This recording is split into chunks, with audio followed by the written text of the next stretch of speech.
Yung mga tao na hinahayaan kang makalipad ng mataas, ibig sabihin, tamang tao to sa buhay mo. Pag ang mga tao sa paligid mo punong-puno ng insecurity sa iyo, iwan mo.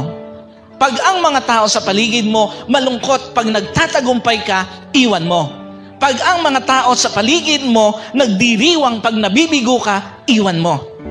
Dahil nasa maling tao ka o grupo ka. Yung mga tao na kahit kailan hindi makita ang importansya mo, maling tao yon sa buhay mo.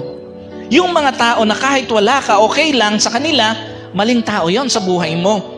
If they don't feel your presence, let them feel your absence.